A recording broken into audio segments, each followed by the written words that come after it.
Bueno, voy a leer el primero. Ojalá ya sí ven letra legible, todavía heliográfico. No prometo nada. Ese chino que usted escribe, eso no es. Se le prevé con Bueno, dice: tener que bailar sin saber y ser el único en la pista. ¿Cómo, doctora? Tener que bailar sin saber y ser el único en la pista. muy berraco que bailar sin saber. Y ser el único en la pista. No, pues, Que no baila bien. Ese hombre es no, muy no se has berraco. visto que se pone más unas casas en una mazarrota. Por el No, pues una chica. Uno que tiene proyectos y uno asume que Es las que mujeres. justo se la puse yo. Que se mueve más un ladrillo quieto que yo, pero bueno.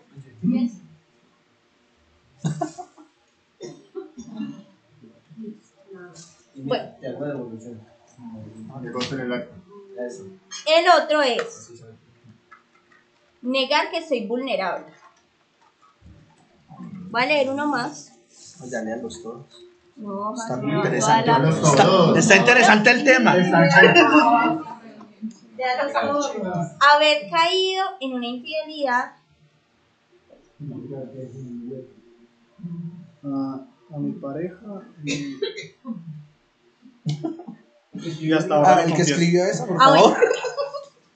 Haber caído en una infidelidad a mi pareja y hasta ahora confesar. Chon. Se puso interesante eso. Las parejas ya están mirando. Qué miedo. No, pero se lo tratando, ¿no? En la casa arreglamos. Ah, Miedo a tener el futuro previsto y sin recursos y recursos financieros. Miedo a no tener un futuro previsto y recursos financieros. No es el único. Y ya sí el último. El último. Yo sé que ustedes quieren. a ver, los secretos. En esas estamos. Otros secretos más. Otros 10. Ah, no, usted ya estás emocionada. A mis padres, que no me identifico con ellos y que me hacen falta. ¿Verdad? Bueno, Mucho esto no está trabajando. a lo que vamos con esto es que realmente quizás tapamos muchas cosas a partir de miedos, a partir de aquellos secretos que quizás es la única máscara que realmente en algún momento podemos poner. ¿Vale? Quizá traer una...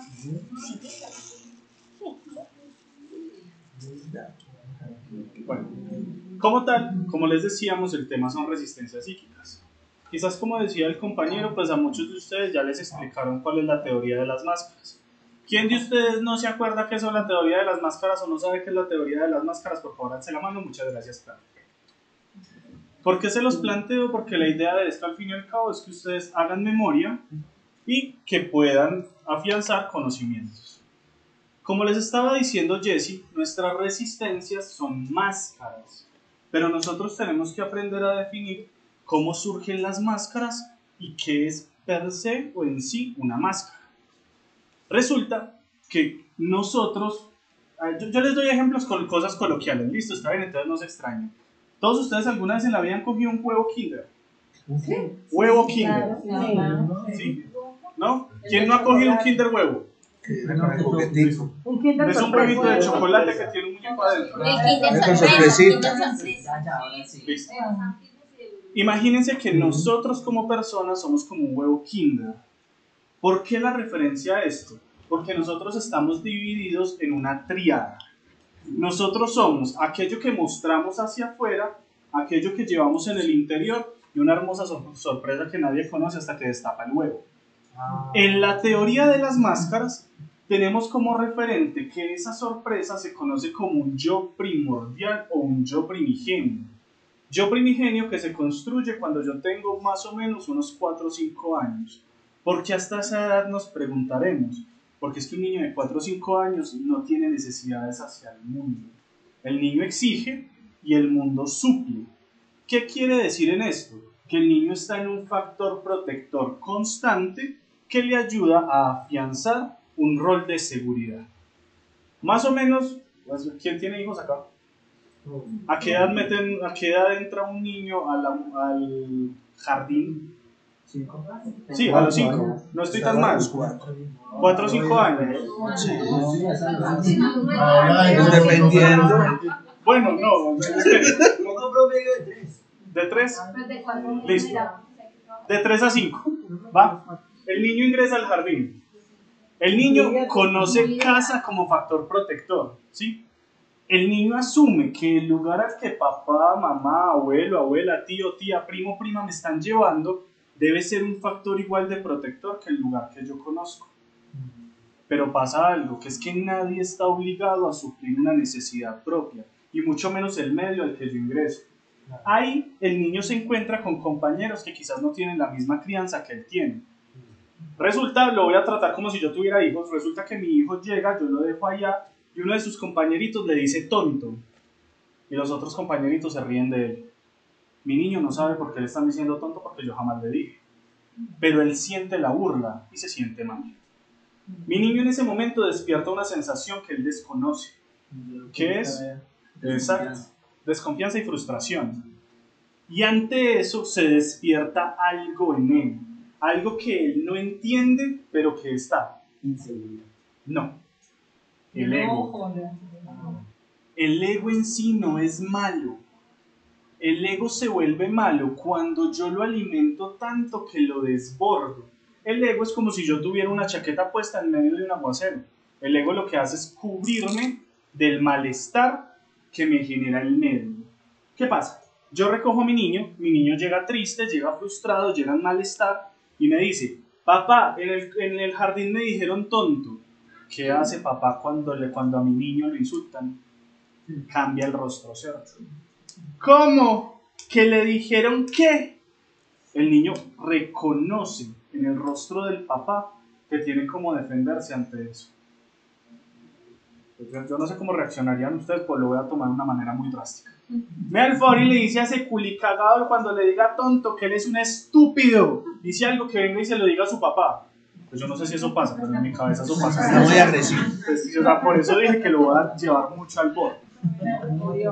Bueno, pues les digo, yo no soy papá, pues en mi cabeza No son es del desconocimiento.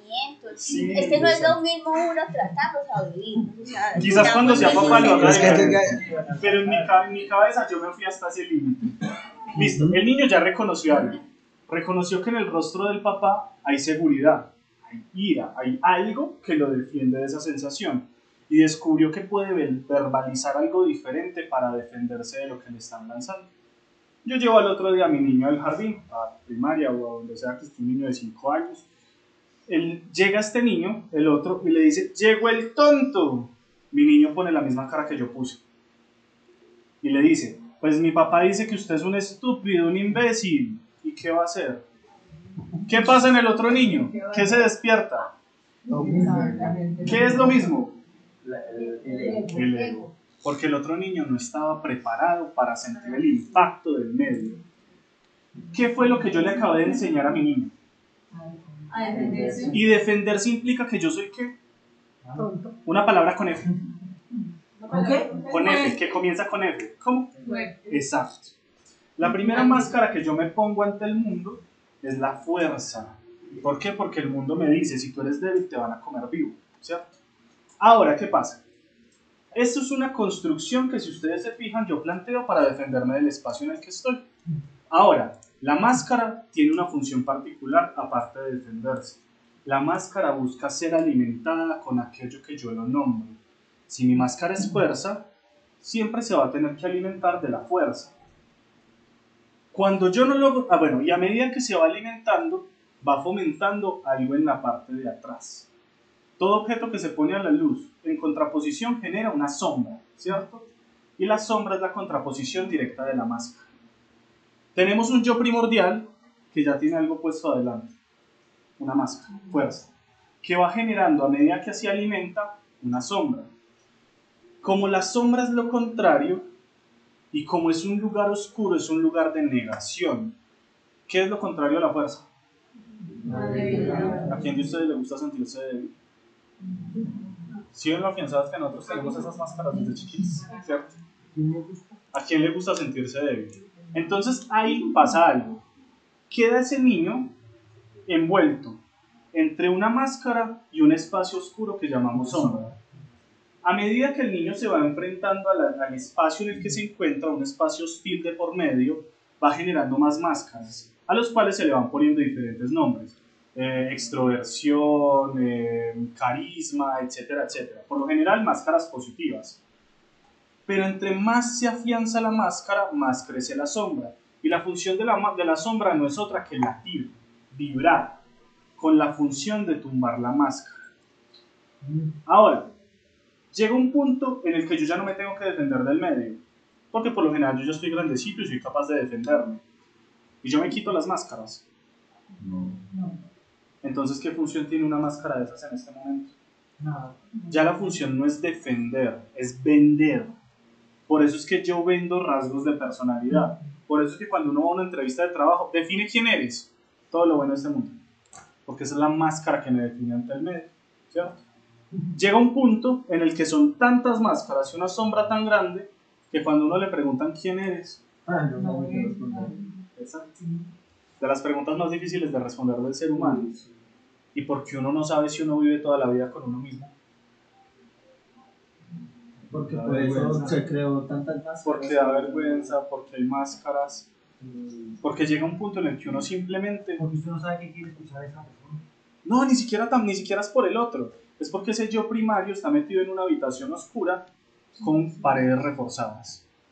Ahí es donde comienzan las resistencias psíquicas.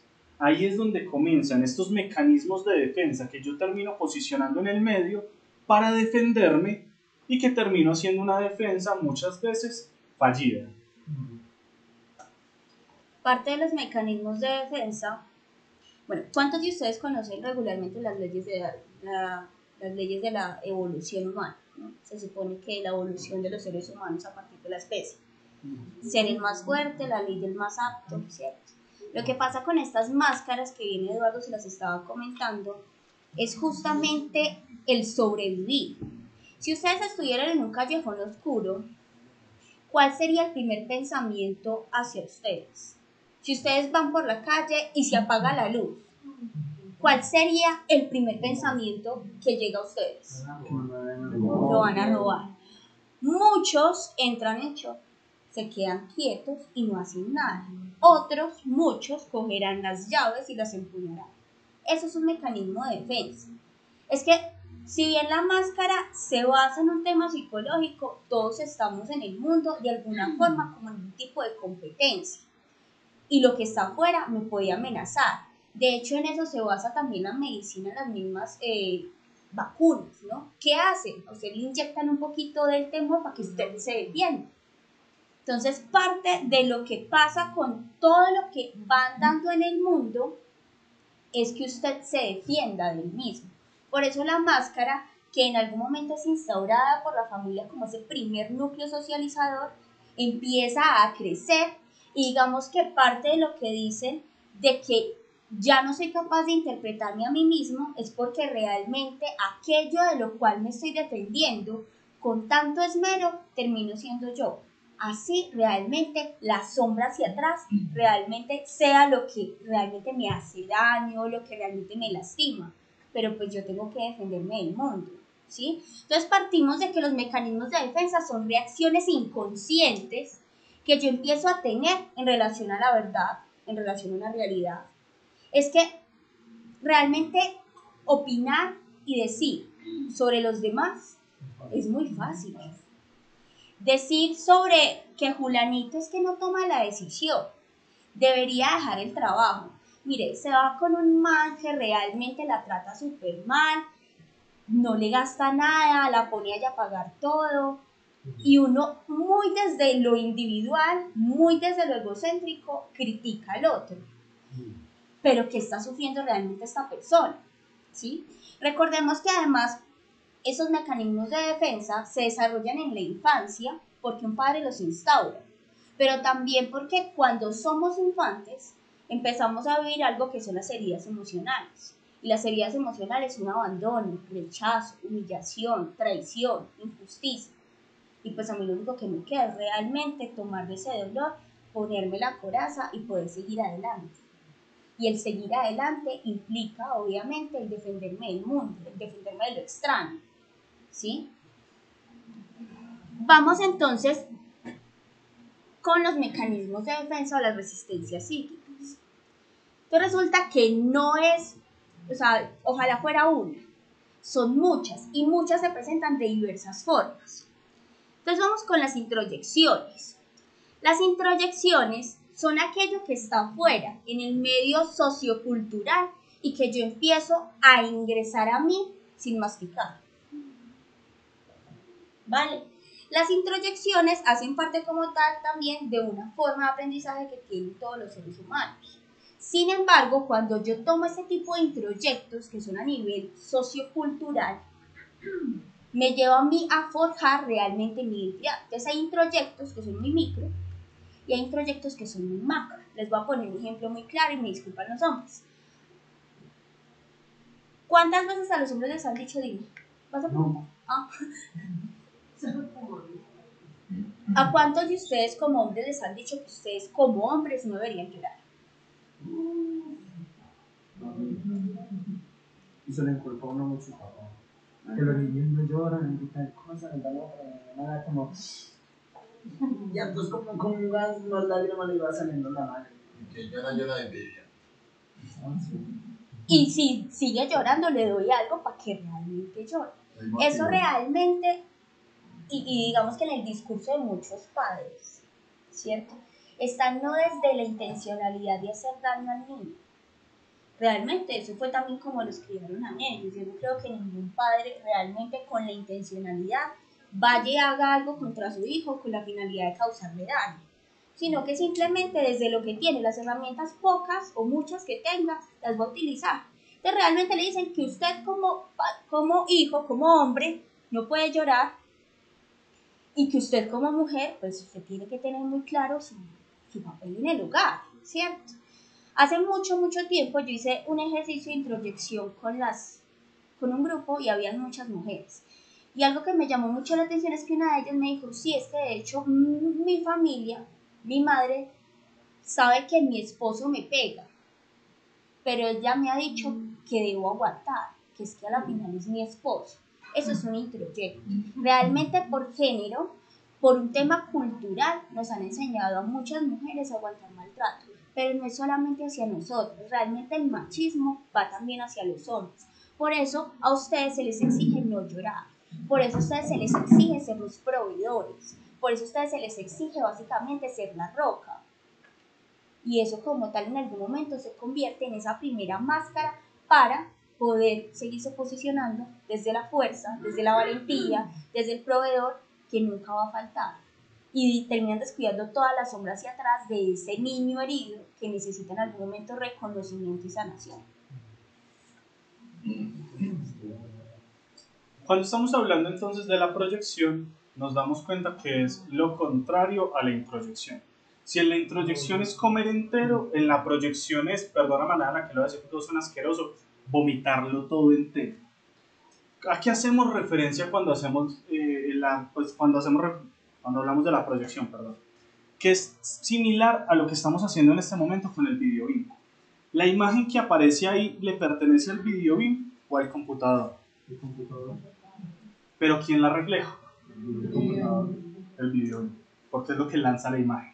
Y eso es lo que terminamos haciendo nosotros cuando hacemos una proyección. Cuando nosotros ejecutamos esta acción, nosotros no logramos asimilar de manera completa y verdadera aquel malestar o dolor que se posiciona en nuestro interior, ya sea porque lo tengamos negado o porque simplemente lo desconocemos.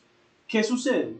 Que como de alguna manera yo estoy en la necesidad de trabajar eso de manera consciente o inconsciente, resulta siendo, como lo decía Jess en el principio, más fácil poner el dedo hacia adelante y decir la culpa es del otro. Eso es una proyección, porque yo resulto viendo en la imagen del otro aquellos factores o aquellas acciones que a mí me generan malestar, pero que yo simplemente decido no observar en mí. Pasa mucho en lo que es relaciones inclusive padre-hijo. Yo soy así porque mi papá me dijo que tenía que ser así. Vamos con una introyección, ¿cierto? Mi papá me lo enseñó. ¿Dónde se vuelve la proyección? En el momento en el que yo no acepto el malestar y asumo que mi parte de la responsabilidad tiene que ir en el otro. En ese sentido, nosotros somos muy dados a hacer una negación constante de la posibilidad que nosotros tenemos de crecer en nosotros a través del malestar, porque desde la polaridad que genera esta misma, pues a nosotros nos gusta el placer, ¿cierto? ¿Y qué tan placentero es yo asumir que yo soy el responsable de mis malestares? ¿Cierto que no? Entonces, claro, siempre resulta siendo más fácil hacer el juzgamiento hacia afuera, llevar a esto. ¿Qué pasa? Que esto se vuelve muy peligroso para nosotros en la medida en la cual nosotros simplemente desconocemos que hay un factor de riesgo en nosotros mismos que nosotros no queremos ver. Y esto suele generar muchos conflictos en las relaciones. Porque ¿qué pasa? Como yo culpabilizo al otro de todo lo que me sucede, entonces el otro se siente atacado de manera constante. Y siempre hay una ruptura de un vínculo verdadero. Porque yo no me permito una transformación. Porque para la transformación pues simplemente tiene que haber una aceptación que no hay, porque el malestar siempre está puesto hacia afuera. Tranquilo. Salud. Por lo general, esto nos lleva a una materialización constante de sensación, inclusive de persecución y malestar. Porque como yo siempre pongo todo afuera, entonces yo tengo que estar preparado para el ataque del otro. Entonces, a mí me duele tal conducta ajena. Claro, entonces me tengo que preparar para actuar. Pero ¿qué pasa? Que por lo general esas suelen ser mis conductas. Esto pasa mucho, digamos, en marcos de grupo. Que hay una persona que habla mucho y una persona que habla poco. Y por lo general la persona que habla poco resulta diciendo, qué pereza ese tan hablador, habla pura paja. ¿Qué pasa? ¿Cuál es el deseo interno? Tener la posibilidad de verbalizar. Pero como no se puede, entonces se lleva al malestar y se refleja en el otro. Y ahí es donde vamos viendo como tal lo que son las proyecciones. Esto suele ser muy ligado a la manera en la cual yo tengo de mediar con un ambiente hostil sin generar en mí una división entre aquello que me genera placer y aquello que me genera malestar. Bueno, vamos con la tercera, que sería la confluencia. ¿Ustedes han escuchado en algún momento eso de tú fluyes con el ambiente? Tú te adaptas muy fácil. Todo eso suena súper positivo, ¿no? O sea, eso quiere decir que usted va a llegar a un lugar de trabajo y se va a adaptar súper bien. Pero lo que pasa con la confluencia es que realmente ese individuo que tiene muchas heridas, que tiene su máscara, pues la finalidad es no generar malestar ni para él ni para el otro. En ese orden de ideas, pues no importa realmente lo que él está sintiendo, lo que él quiere o desea, sino que realmente fluye con el ambiente con la finalidad de ser aceptado. En la adolescencia existe algo, o en la etapa adolescente entre los 14 y 18 años, bueno, desde los 12. Desde los 12 y 18 años existe algo que se llama la socialización de riesgo. Uno pasa por una etapa o por un grupo primario, que es la familia, pasa a un grupo secundario, que es la escuela, y pasa a un grupo terciario, que son los amigos, que es el grupo de pares. Cuando uno sale de la familia, pues uno obviamente siempre va a estar en familia, ¿cierto? Pero pues los valores, digamos, lo primordial, muy primario, está en la casa. Entonces le enseñan ciertos valores y le enseñan ciertas cosas que en el colegio acaban de reforzar y pues que además le meten mucho contenido de matemáticas, ¿cierto? Pero la idea del colegio es reforzar lo que en la casa se brinda. Pero resulta que cuando se llega a la adolescencia, con todo el tema de los dolores que puede llegar a tener este individuo desde la infancia, se está desbaratando el edificio, no se preocupe, y acá salimos Solo es el ala de allá, aquí no pasa nada. No protege. Cuando este pequeño llega a su adolescencia, pues ya le cae mal la familia. Usted dejó de ser su factor protector y su héroe para convertirse en el punitivo, en el que le está diciendo no salga, el que le está diciendo no haga, el que le está diciendo tiene que estudiar si no le quito el celular. Entonces se convierte básicamente en el policía, el villano de la historia.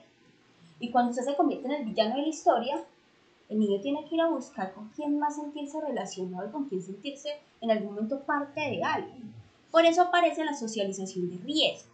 En la socialización del riesgo, lo que pasa es que los pelados empiezan a actuar, sea como sea, para fluir en el ambiente de la esquina, del colegio, del que sea. Y no importa si realmente no está de acuerdo o si no va de acuerdo a los valores que le enseñaron a su casa. El punto es ser aceptado. El punto es pertenecer. Y todos tenemos necesidades básicas que son ¿cuáles? Comer, tener techo, vestimenta y alimento. Pero hay una necesidad que es la necesidad social. Y es la necesidad de pertenecer.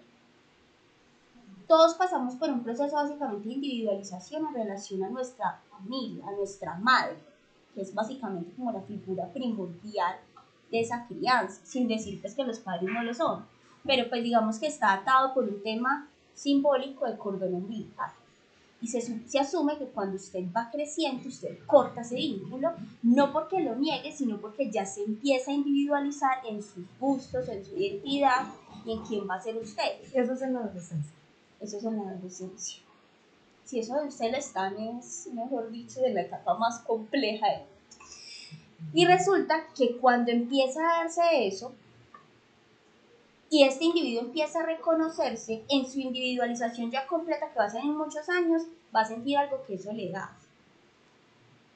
Y va a entenderse como un individuo aparte. Pero mientras está en esa etapa adolescente, el sentirse desprotegido de la familia no va en algún momento a pensar en la soledad como una opción. De hecho, cuando se sienten solos, piensan en otra opción un poco más drástica, ¿cierto? Que digamos eso, el viernes se nos habló un poco Ángela en relación a temas de depresión y de suicidio, ¿cierto?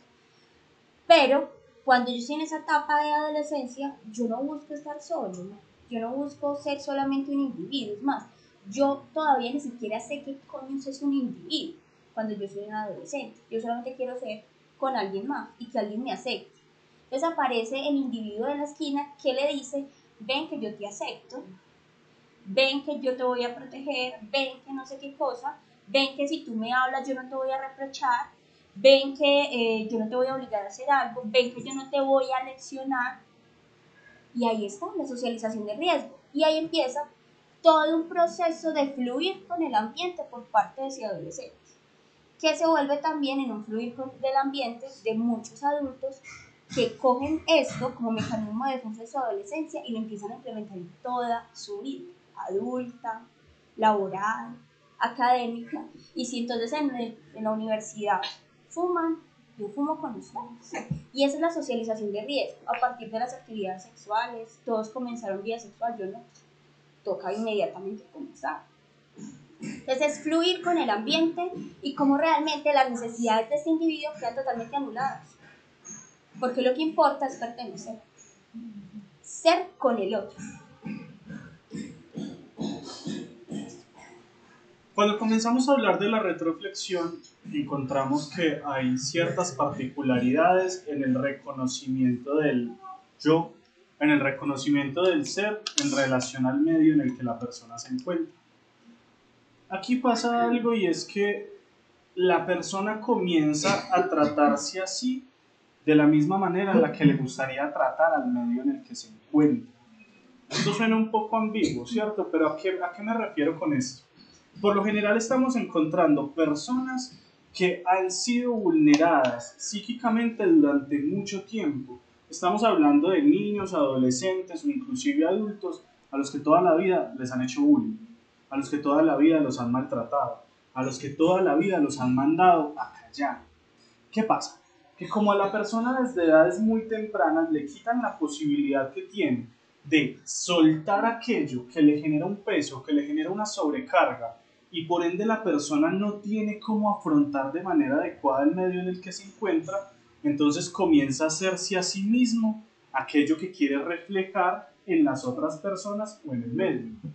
Entonces su discurso cambia, su manera de hablar o de verbalizar, de hacer cambia, y la persona se niega a la posibilidad de aceptar que en los otros también suele haber parte de la culpa. Entonces, claro, el discurso ya no es tú me generas pena por subirte a una mesa a bailar, sino siento tanta pena ajena. ¿Uno puede sentir pena ajena? ¿Sí o no? ¿Ustedes qué opinan? Claro. ¿Cómo les parece que uno no puede sentir pena ajena? Pues yo no sé cómo es el sentimiento tuyo para yo sentir tu pena, si la pena es de él. Exactamente. Es más bien compasión. Eso es un Pero empatía. inclusive cuando yo lo planteo desde la compasión la siento yo. Pero el hecho de yo asumir este término de pena ajena implica que yo estoy sintiendo por el otro, ¿cierto? Y yo no puedo sentir por el otro. Pero entonces yo asumo que el otro simplemente no carga con responsabilidades de todo, no porque no la tenga, sino porque yo no sé cómo ponérselas, y entonces comienzo a asumir toda la carga como propia.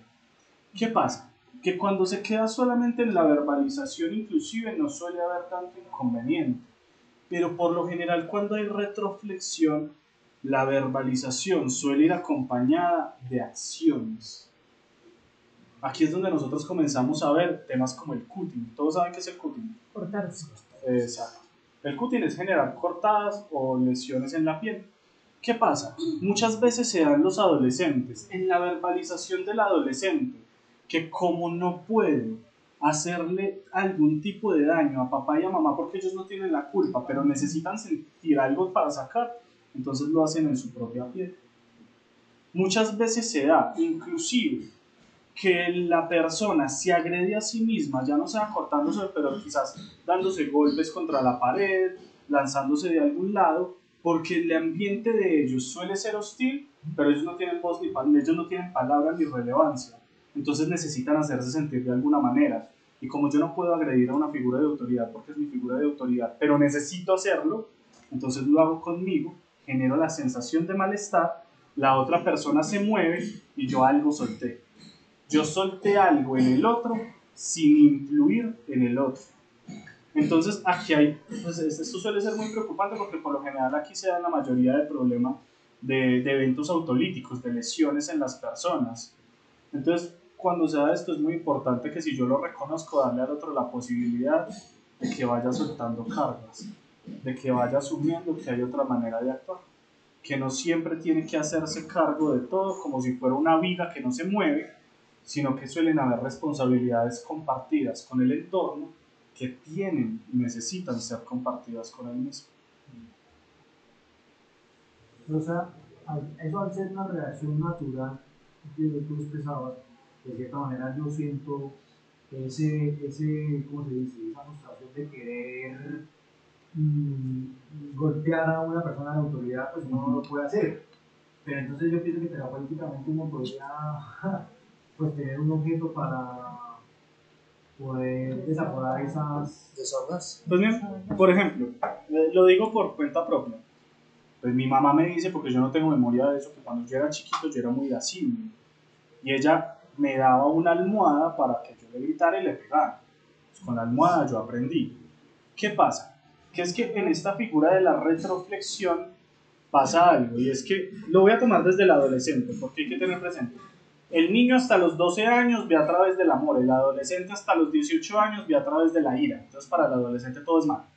Entonces, mi papá me dijo, usted no se puede ir de rumba todo el fin de semana. Pues yo a mi papá no me le puedo enfrentar porque es la figura de autoridad. Pero como yo ya no tengo forma de afrontarlo, entonces me voy, llego a mi habitación, comienzo a hacerme cortadas leves, asumiendo que con cada cortada que yo me hago, no me estoy cortando a mí, sino que estoy cortando a mi papá. Esa es la manera en la cual yo tengo de desquitarme de la figura, ya te doy la palabra, desquitarme de la figura sin tocarla. Por eso es que se dice que aquello que yo trato de llevar al medio, como no lo puedo hacer, lo veo reflejado en mí. Pasa eso también, es lo que se ve en personas que lo hacen con objetos, por ejemplo, que la ira la descargan en algo, en un objeto, No tanto. o Tiene que haciendo ser contra contra otras el Exacto. tiene que ser contra las personas. Sí, claro. O alguien que es muy agresivo está sacando todo porque no puede hacerlo con otra persona. Pero Pues, mira, no, es diferente. sí, claro. ¿Por qué? Porque, digamos, en este caso, la agresividad no se focaliza en el otro o en un objeto. A ver, digamos que yo tengo la posibilidad de irme para un gimnasio donde haya un saco de boxeo. Resulta que yo tuve un día pésimo, estoy súper cargado, tengo las emociones a flor de piel, yo llego al saco de boxeo y dándole golpes libero la tensión. La saqué en un objeto de control, ¿cierto?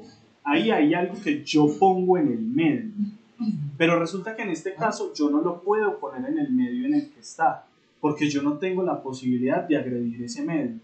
Entonces esa manera, esa ira de hacerlo, me la trago y la ejecuto en mí.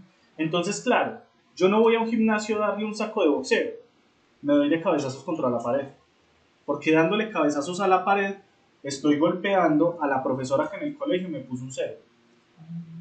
Entonces, en la retroflexión, toda la descarga es para uno mismo. Una pregunta, ¿y eso que quieres decir con todo lo que has hablado es malo? Porque digamos, pues, eso que dices a mí me sucede. Digamos, yo a veces tengo ira y voy y me gusta a veces buscar un saco de boxeo hasta que me saco, pues ya me duelen los dedos, los nudillos, se me ponen morados, me dañan los dedos. Y digamos viceversa también, digamos, en cuanto a las paredes, yo en vez de ir a agredir a alguien, pues prefiero, digamos, pues puta, me quito conmigo mismo. No sé qué es eso, no sé si es malo, si es bueno. Lo canalizo. ¿Ibas a decir algo? No, iba hasta que llegaste a la parte de las... Ah, no sé si eso sí es. En su defecto, la acción como tal del desborde es mala. ¿Por qué? Porque en medio de la acción que tú ejecutas, por ejemplo, de darle un saco de boxeo hasta que te pelas los nudillos, el cerebro entra en un estado de no reconocimiento, de satisfacción de aquello que yo saco, de aquello que tengo que liberar. Entonces, claro, en el momento la adrenalina me obliga a seguir con la acción, ya sea contra un saco de boxeo, contra las paredes, etc. Bajo un precepto. En vez de dañar al otro, me daño yo. ¿Qué pasa? Que como el cerebro está en una búsqueda de placer constante y hacerme daño resulta llevándome a un estado de displacer, el cerebro a la final termina diciendo, ni para usted ni para mí. Ni solucioné el problema con la otra persona, ni lo solucioné conmigo mismo, antes quedé peor. Y entra un estadio de culpa, que me obliga a meterme de alguna manera en un sinsentido en la acción. Entonces ahí es donde se vuelve y se polariza en el malestar. ¿Qué pasa? Que para el defecto, cuando se está ejecutando esta retroflexión, se deben buscar formas sanas de manera más terapéutica de liberar la tensión. Por ejemplo, algo que nosotros recomendamos mucho en esos estadios es sostener hielo en las manos. ¿Y por qué en las manos? Porque las manos son las ejecutoras del cuerpo, no sé si lo sabían. Las ejecutoras del cuerpo. El 75% de las acciones que yo ejecuto de manera consciente la ejecuto con las manos. La ira, ¿yo cómo la reflejo? Ahora, si yo llevo esto a un factor control, la ira que está acá se desvía. ¿Por qué con el hielo? Porque el cuerpo es muy sabio, es muy bonito y bello, pero les gusta engañarnos a nosotros. El frío, la sensación térmica de choque, le manda una instrucción al cerebro y es, oiga, socio, nos está dando hipotermia, ¿qué vamos a hacer? Sí, así funciona, instinto de supervivencia básico. Entonces yo mantengo el hielo en las manos, yo mantengo el frío en las manos y el cerebro comienza a tomar decisiones autónomas. Y es, o eliminamos la parte del cuerpo que no nos sirve o nos da hipotermia y nos morimos. Entonces, ¿qué pasa? Que la tensión psíquica que me lleva al deseo de agresión se libera a través del mantenimiento focal del punto de tensión. Porque como yo no suelto el hielo, entonces el cerebro que decide, relajo esta parte para poder respirar de manera adecuada, tenso y centro solamente en el punto focal, y el estrés que se está generando en la mente va desapareciendo y va fluyendo poco a poco. Pues una botellita de agüita congelada, etcétera, etcétera. ¿Palabra? Yo te lo digo. Por manejar la música. No, que yo tengo una pregunta sobre eso. Claro. ¿Qué tanta influencia pues tiene el dolor sobre esas situaciones? Por ejemplo, lo que decía el compañero es que hasta que yo no me lastime o hasta que no paro. Entonces eso es una información, el dolor te lo mandaron al cerebro y el cerebro dice, bueno, eso puede parar. Exactamente. ¿Qué pasa? Se supone que en función básica, en el momento en el que yo siento dolor, el cuerpo pone un freno de mano.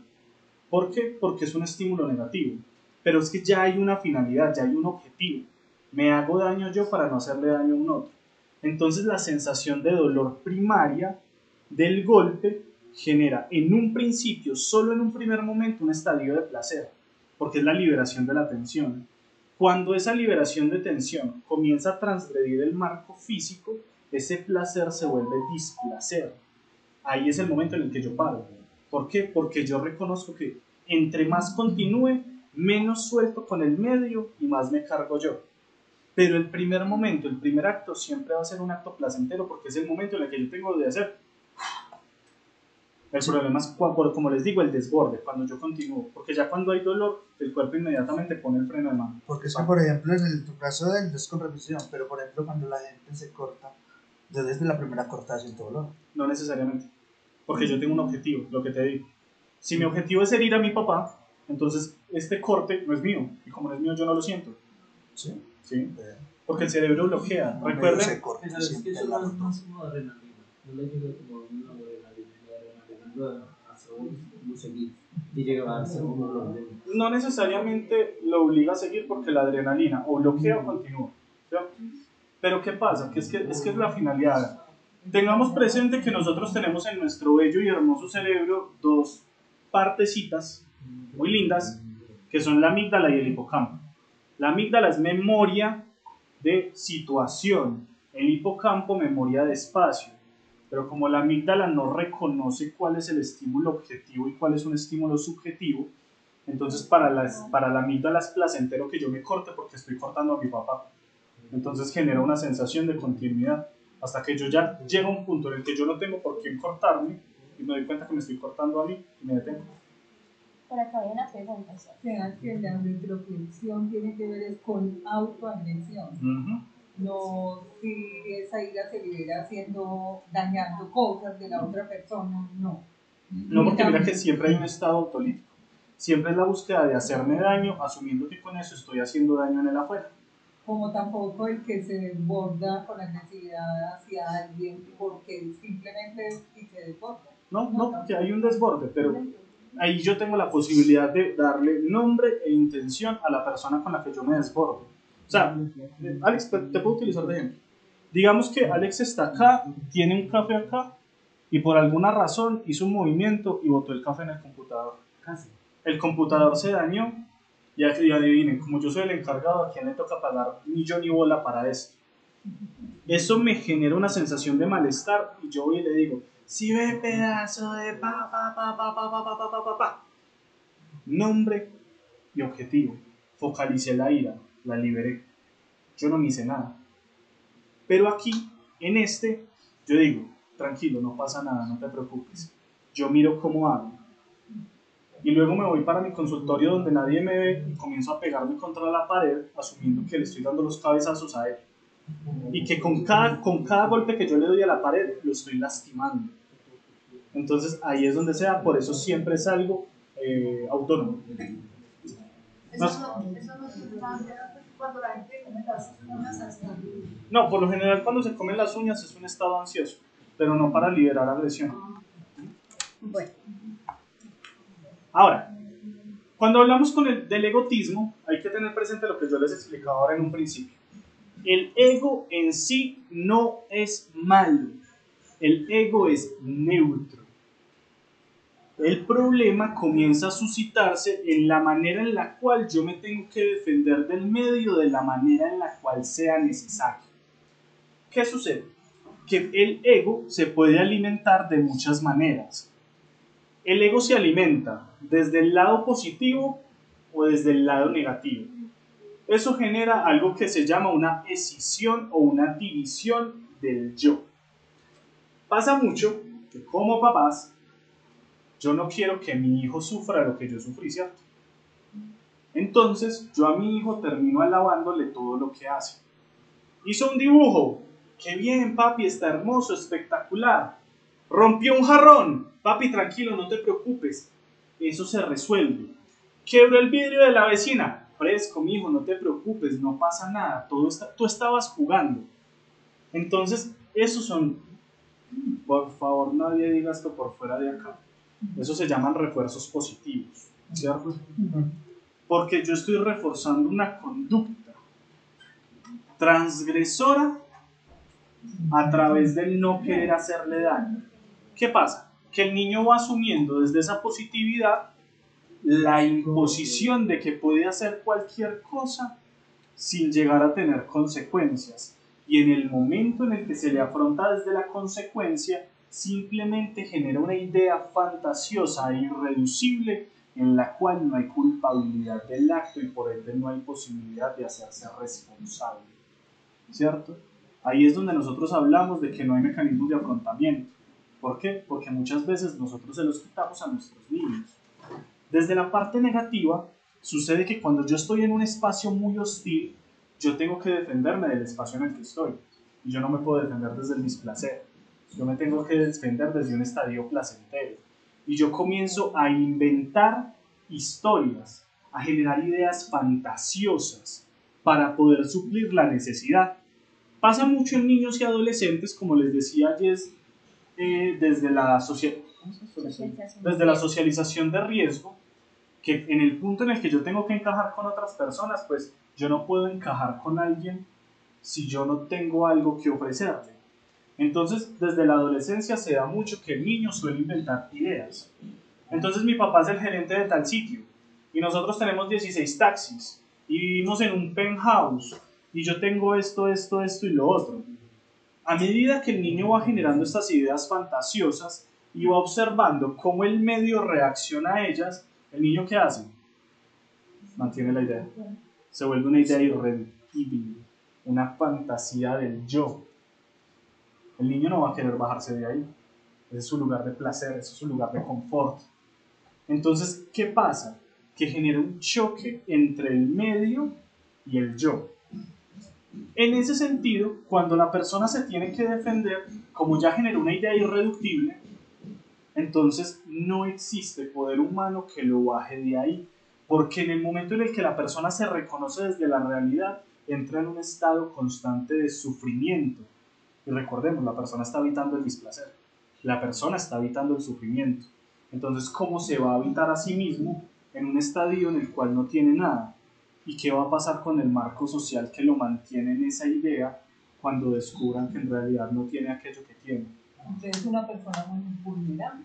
¡Claro! Muy débil y muy vulnerable. ¿No? Sino que es que, ¿qué pasa? Ya te doy la palabra, Alex.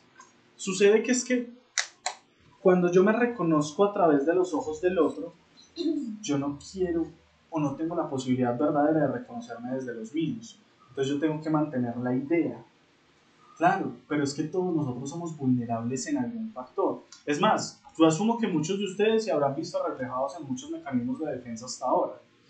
Pero porque todos tenemos alguna vulnerabilidad frente al medio en el que nos desempeñamos. Y todos tenemos que defendernos de alguna manera. Muchos lo hacen a través de esas ideas fantasiosas. ¿Qué pasa? Que es que eso genera mucho choque. Porque llega un punto en el que la persona simplemente la desenmascara. Y como la persona no se reconoce, entra en un sufrimiento mayor y constante.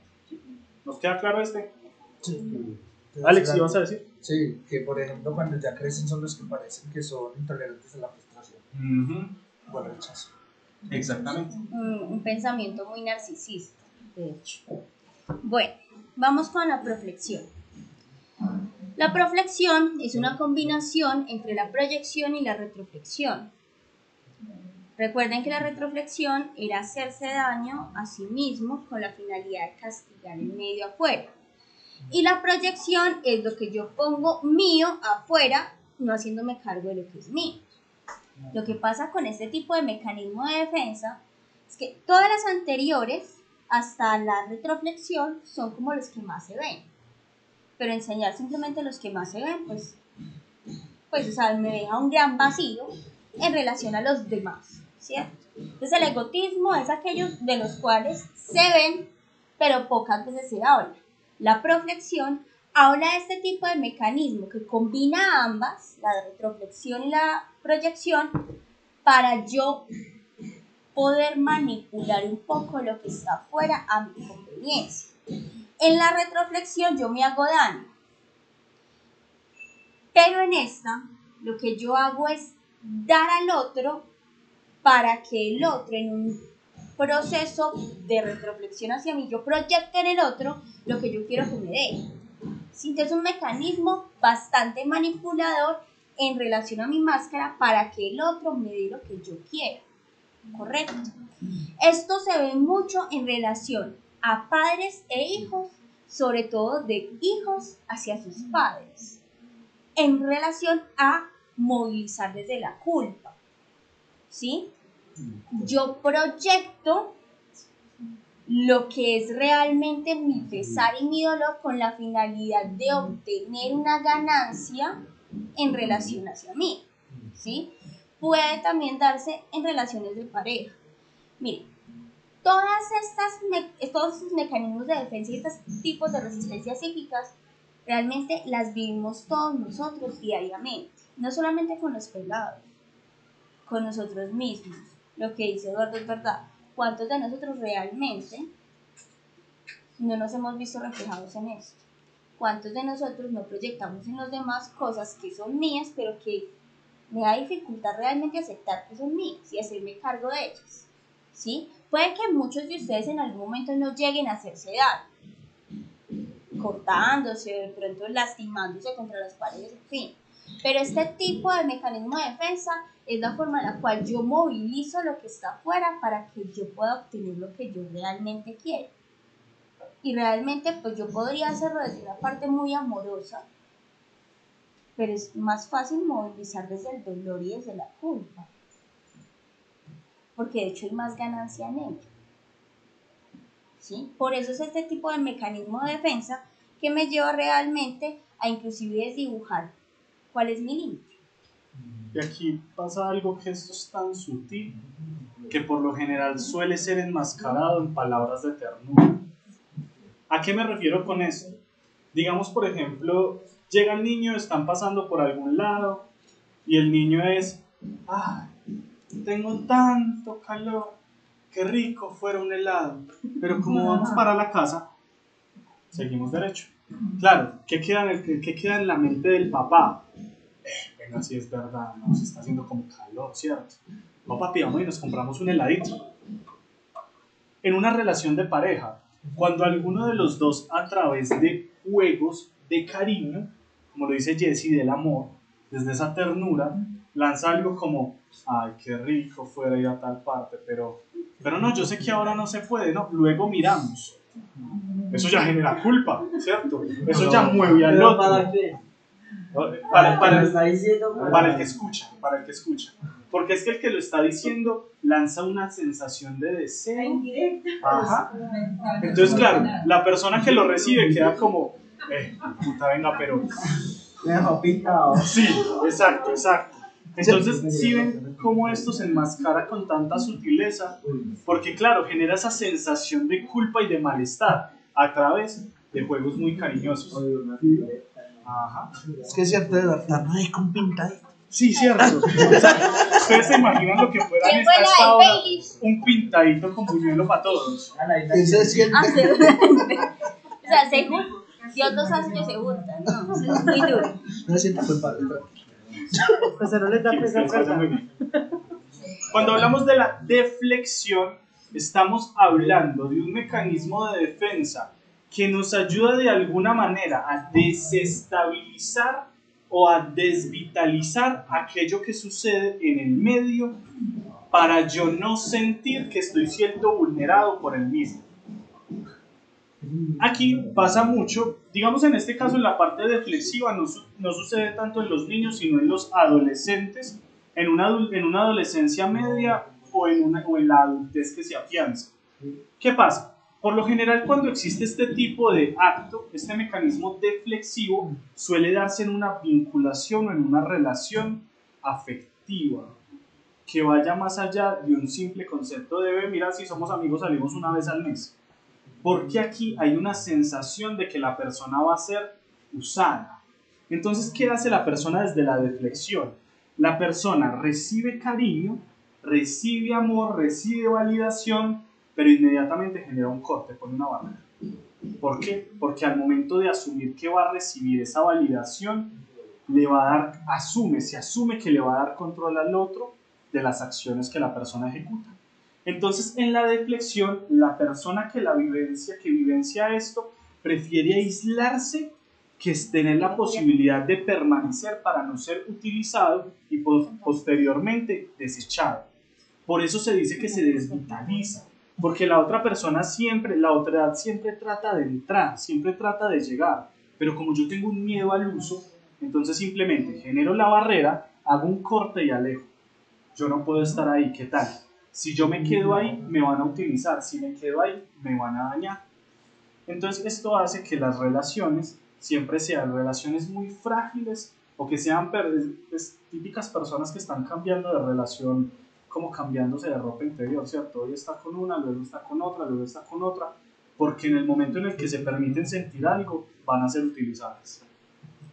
Igual, porque digamos que parte de todos los mecanismos de defensa parten justamente de esas heridas emocionales, ¿cierto? Y recuerden que nadie es igual. O sea, pongamos el ejemplo de que, digamos, Edu y yo somos hermanos, ¿sí? Y nuestro padre se va. Para mí puede ser una herida de abandono, pero para él puede ser una herida de rechazo. Y en base a eso, pues vamos a construir nuestras personalidades y obviamente vamos a tener en algún momento nuestros mecanismos de defensa. Entonces puede que para mí, mi mecanismo de defensa sea confluir con todo, pero su mecanismo de defensa a partir del rechazo va a ser: a mí nadie me lo va a volver a hacer, nadie va a jugar conmigo, y por eso realmente cada vez que tengo una vinculación amorosa con alguien, pues yo voy a salir corriendo, porque a mí nadie más en la vida me va a volver a hacer sentir rechazado o abandonado. La racionalización, pues ya quedan dos, tranquilos, calma. La racionalización hace parte de ese mecanismo en el cual, desde la parte muy intelectual, muy racional, yo tomo todo lo que está en el medio, todo lo que a mí me puede llegar a pasar, y lo pongo en palabras tan explicables que yo de alguna forma me quite la responsabilidad, porque siempre va a ser algo muy racional, pues simplemente tenía que pasar. Entonces miren que vemos mucho eso, inclusive en personas muy adultas. Los niños tienden, o los adolescentes tienden a ser mucho más emocionales desde lo que están viviendo, ¿no? Mucho más carnales. Mientras que el adulto y más adultos mayores en algún momento tienden mucho a la resiliencia, maravilloso. Pero el punto es que en algún momento racionalizan tanto lo que puedan estar viviendo, cualquier tipo de situación, que realmente se niegan a la posibilidad de pensar en que realmente está sufriendo por eso. ¿Sí? Con ello parte la racionalización. Bueno, este suele ser de los más comunes que nosotros vivenciamos en nuestra vida, y es la negación. Con este mecanismo de defensa, nosotros generamos un bloqueo de aquello que nos genera un estadio de malestar.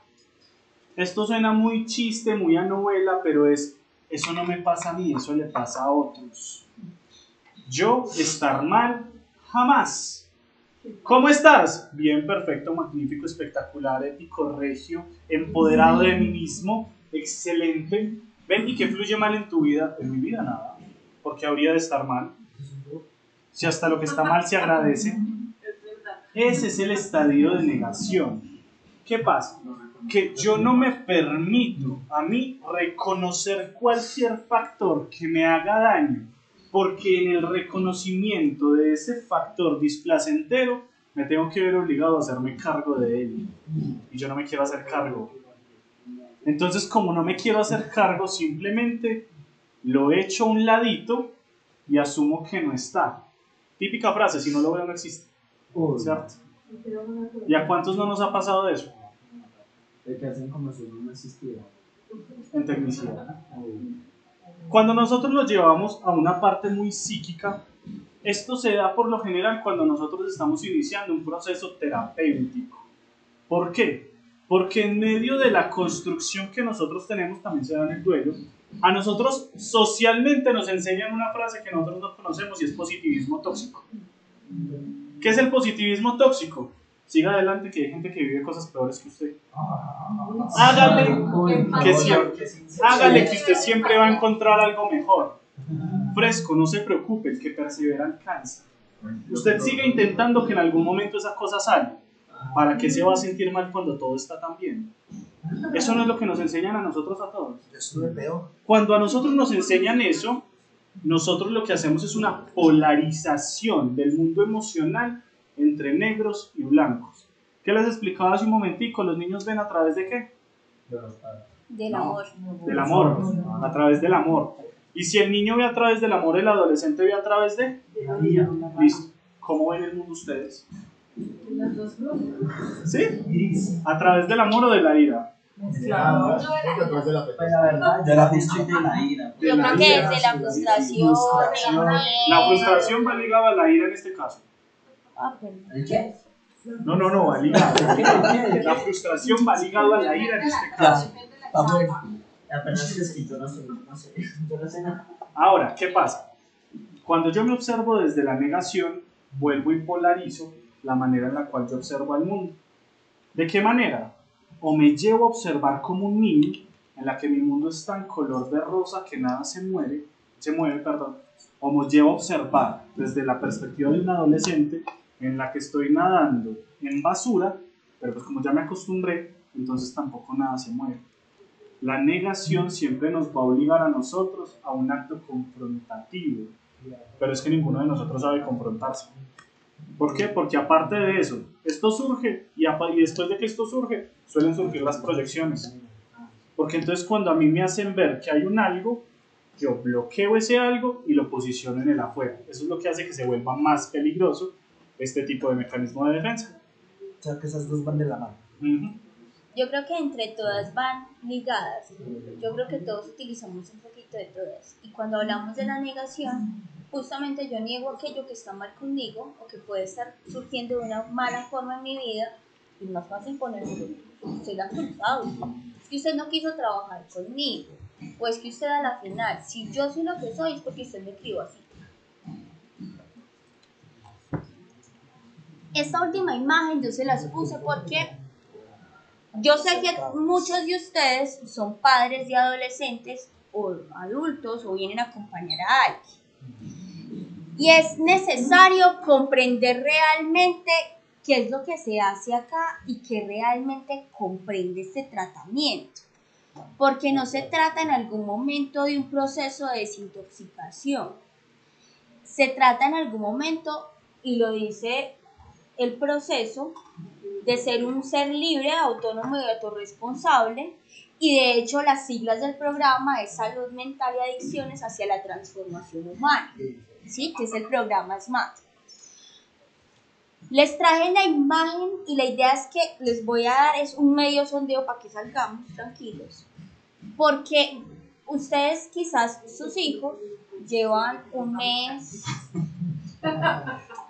llevan una semana, llevan 6 meses, llevan un año, llevan pues, y pasará quién sabe cuánto tiempo más. El punto es que como seres humanos nosotros no somos seres acabados. Cada día aprendemos cosas. Vamos a aprender, pues vamos a acabar como tal de aprender el día que realmente en este mundo ya no existamos. Ese día será nuestro último día realmente de comprender y aprender muchas cosas. Entonces, parte de este proceso inicia con el ingreso acá a Medicol, que es esa fase de inicio, pasar en algún momento por la etapa de sensación, el darse cuenta y la movilización de energía.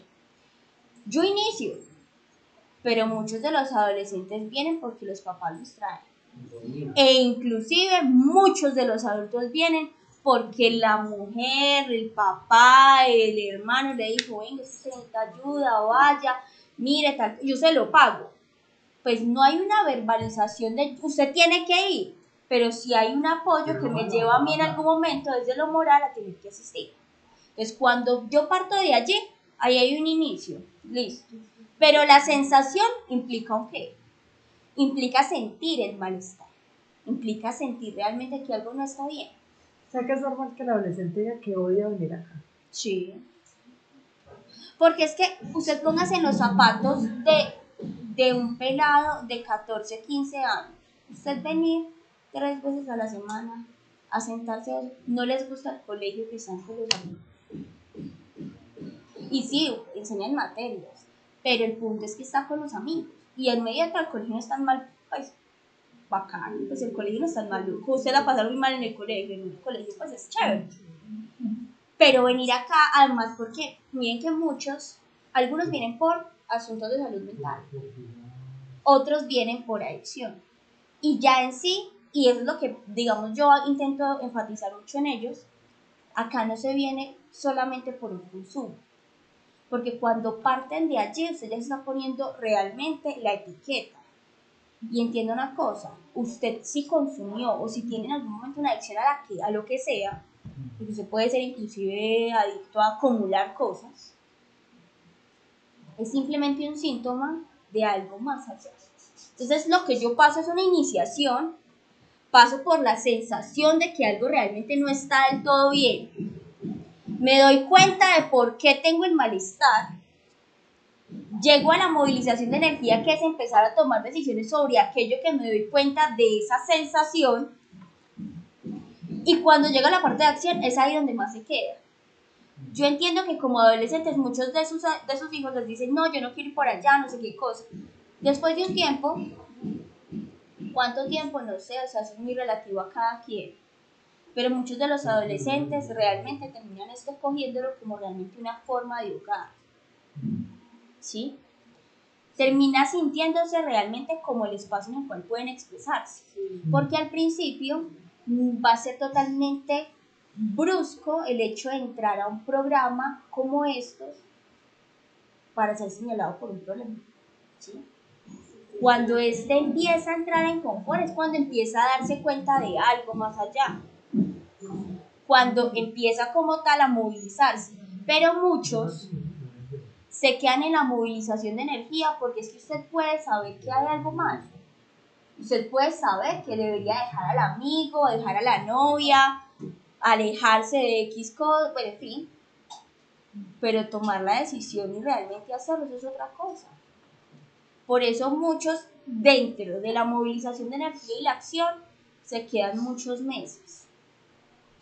Hasta que realmente algo no los moviliza como tal, a que realmente empiecen a proyectarse en qué va a cambiar y a tomar decisiones en relación a lo que realmente les está generando el malestar y el daño. Y ya de ahí entrará la parte de precontacto y contacto junto con el proyecto. Cuando nosotros estamos hablando de la fase de acción, estamos hablando ya, digamos, en esta parte como tal. Bueno, esta parte es muy duro, ¿cierto? Pues igual ya les explico todo esto, pero ¿por qué es tan duro? Porque es que es lo que les he venido diciendo todo este tiempo. Implica hacerse cargo. Esto se puede explicar en algo muy fácil. Imagínense que ustedes tienen una herida, ¿cierto? ¿Qué pasa cuando yo tengo la herida en el cuerpo? ¿Qué pasa cuando yo veo la herida? ¿Qué hago? Cuando yo veo la herida. Exacto. Pero ¿qué pasa cuando yo sé que hay algo que duele cuando hay una herida pero yo no la veo? Por eso es que la gente se queda en la movilización de energías, ¿cierto? Porque es que yo muchas veces me permito el reconocimiento, pero después de ahí, ¿qué hago con lo que estoy reconociendo? ¿Por qué es tan importante comenzar a reconocerse desde la fase de precontacto y de contacto? Porque esto, aparte de verlo así, es como cuando un bebé está aprendiendo a caminar. Un bebé no nace corriendo. Un bebé, perdón Manara que lo voy a decir lo que tienen hijos y me disculpan, un bebé es como si fuera un gusanito. El bebé se arrastra, ¿cierto? El bebé va cogiendo fuerzas. ¿Qué es arrastrarse en esta faceta? Iniciación y sensación. Cuando el bebé va cogiendo fuerzas y va utilizando sus brazos, es el darse cuenta que puede hacer algo más. Cuando llega la movilización es cuando se va parando. Toda la fase de acción, precontacto y contacto no es más que cuando el niño gatea y comienza a caminar. ¿Qué pasa? Que en el contacto se esperaría que como institución nosotros le soltemos la mano al usuario para que el usuario comience a dar pasos él solo. Por eso se entrega el proyecto de vida y por eso durante la faceta de proyecto de vida se le hace un seguimiento constante al usuario. Porque es cuando el niño está aprendiendo a caminar y se tambalea para atrás o para adelante que uno como papá vuelve y lo coge. Pero no te caigas, dale, eres capaz de seguir. Cuando hablamos del cierre e inclusión, estamos hablando de que el usuario ya ha terminado todo un proceso de resignificación de una necesidad y ya puede ir por el mundo sin necesidad de unas manos que lo estén sosteniendo. Ahora, ¿qué pasa? Que esto se oye muy bonito, muy bello, muy espectacular, muy maravilloso, pero por algo se llama ciclo de la experiencia. Y es que en el ser humano hay un factor muy interesante. Todo ser humano está en búsqueda de la trascendencia, pero resulta que cuando yo llego a esa parte de inclusión social, yo entro en un estado que se llama reposo. A mí ya no me pasa nada, yo ya estoy bien, yo ya sané lo que tenía que sanar. Pero, como nosotros siempre estamos buscando trascender, este ciclo vuelve y comienza. Justo cuando la persona siente que ya no hay más, se da cuenta que hay otra herida que tiene que ser trabajada. Y luego otra, y luego otra, y luego otra. No, que eso le iba a preguntar, que en qué etapa uno ya se da cuenta que no se da cuenta de más cosas. No. En su defecto, como dijo Jess, cuando estás 3 metros bajo tierra. No, de aquí va a salir pensión. Porque es que inclusive, si ustedes se fijan, pasa algo muy interesante y es el hecho de que todos nosotros queremos tranquilidad. ¿Y qué es la tranquilidad? Estar solo. Listo, para ti estar solo. Sentirse en paz con uno. Sentirse en paz con uno mismo. La paz, que listo, vamos, otro factor muy básico. Bueno, si se fijan que la tranquilidad se mueve por muchos aspectos, pero nosotros buscamos una tranquilidad perduradera. Nosotros buscamos, por ejemplo, la felicidad, pero ninguno de nosotros sabe verdaderamente qué es la felicidad. Entonces, en ese punto, por ejemplo, cuando yo llego a la fase de inclusión, pues yo encuentro paz. ¿Por qué? Porque por un momento sané el malestar. Encuentro felicidad, porque cerré un ciclo. Pero es que es momentáneo, siempre la felicidad es momentánea. La felicidad, la tranquilidad, la paz. Y eso nos lleva a reciclar el ciclo una y otra vez. Un ciclo para volver a arrancar. A todos nos hace feliz la misma. Exacto. Bueno, ya con esto pues finalizamos. No sé si ustedes tienen alguna duda, comentario, sugerencia, PQR. ¿Cómo te dice que las manos son las ejecutadas? Yo tengo un PQR para ustedes, me faltan 3 lapiceros, por favor. Ay, no, aquí muchas no gracias. tengo dos. Bueno, tengo 2, me falta un lapicero. Es que los papelitos quedaron aquí guardados. Ahora que le vaya, que me firmen la asistencia, entonces los espero abajo, yo les busco la asistencia y Edu abajo. Otra semana vemos crucifixión. ¿Cierto? Seguro, vamos para esa. Sí, falta la Venga crucifixión. como los pollos. Con mucho gusto.